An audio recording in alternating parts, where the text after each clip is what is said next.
আমরা এই তিনটে ক্লাবই আছি যে ইন্ডিয়ান ফুটবলকে ধরে রেখেছি।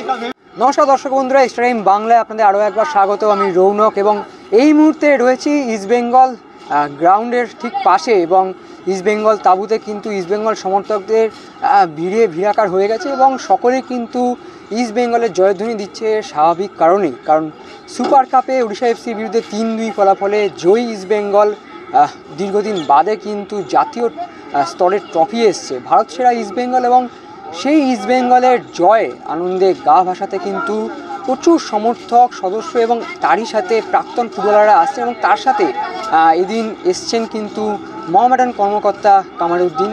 তিনি এসছেন এবং তিনি যেটা বলছেন সেটা হচ্ছে বাংলার 3 ক্লাব মানে ইস্টবেঙ্গল, মোহনবাগান এবং মোহামেডান তারাই কিন্তু ভারতীয় ফুটবলকে এখনও এগিয়ে নিয়ে যাচ্ছে এবং অবশ্যই শুভেচ্ছা বার্তা নিয়ে এসেছিলেন কামারউদ্দিন, এছাড়াও এসেছিলেন বিলাল খান।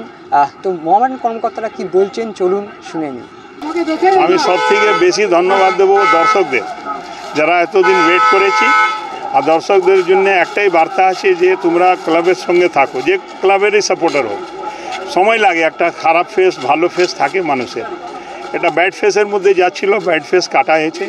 কিন্তু একটা জিনিস আমাদের সকলে দর্শককে বুঝতে হবে, সে মোহনবাগান হোক, ইস্টবেঙ্গল হোক, মোহামেডান হোক, আমরা এই তিনটে ক্লাবই আছি যে ইন্ডিয়ান ফুটবলকে ধরে রেখেছি। এখন ফেসটা তো 19-20 হতেই পারে, খেলা হার জিতের আছে, কোনো সময় ও জিতবে, কোনো সময় আমরা জিতব। কিন্তু অনেক দিন পরে একটা ট্রফি এসছে, খুবই ভালো লাগছে। আমরা খুব বেশি প্রে করেছি, এমন হয়েছে যে আমি টাইপ করতে যাচ্ছি গিয়ে এবারে কংগ্রেচুলেট করবো, গোল খেয়ে মানে পেনাল্টি হয়ে গেছে। এনিওয়ে উপরওয়ালা আছে, একটা ভালো দিন পেয়েছে, আমরা সবাই মিলে আনন্দ করি। সবাইকে অভিনন্দন জানাচ্ছি। আসছি এখন ফিরে আবার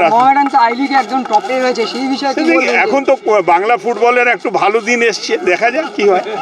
এক্সট্রা টাইম।